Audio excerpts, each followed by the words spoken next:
This video reviews finding a number written as a product of its prime factors. Now to do this, we look at what goes into 504. Now 504 is even, so this is 2 lots of 252. 504 divided by 2 is 252. We then keep on going.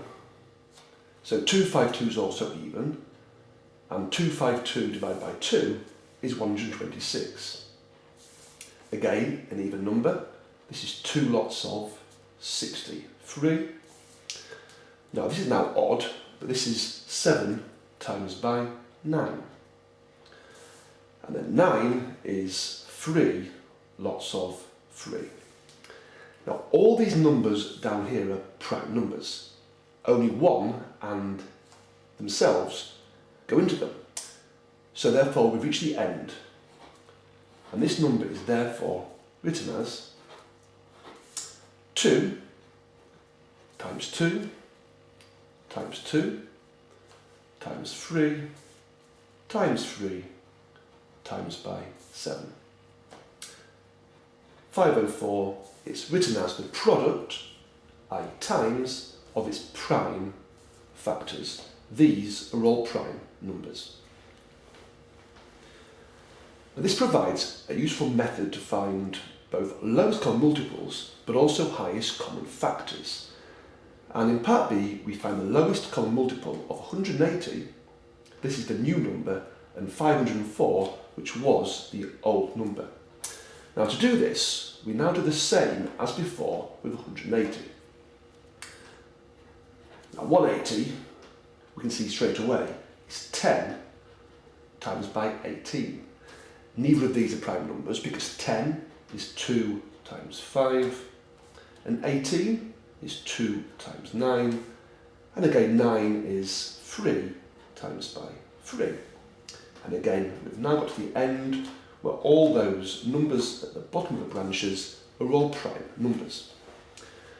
So, we knew from before that 504 was 2 times 2 times 2 times 3 times 3 times 7.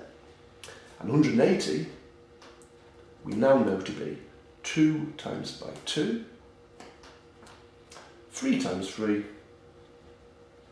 and then times by 5. Now we can use this to find what's called the lowest common multiple. There are lots and lots of different methods here, some involving Venn diagrams. However, here's one way of looking at it. I overlap the prime factors which are the same.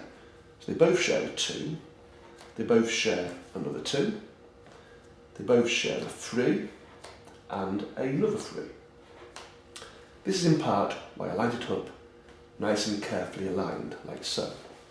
And then the trick is, to find out the lowest common multiple, I do the following. Right, first overlap is a 2. Then there's another 2.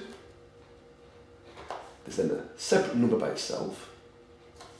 There's then another overlap of a 3. There's then another 1. There's then a 7. And there's then a 5. And if I work out this calculation, it finds the lowest common multiple, which, when it's worked out, is 2,520. Now this can also be used to find out the highest common factor. Now to do this, all we do is we multiply together the overlap. So there's a 2, there's another 2, there's a 3, and another 3.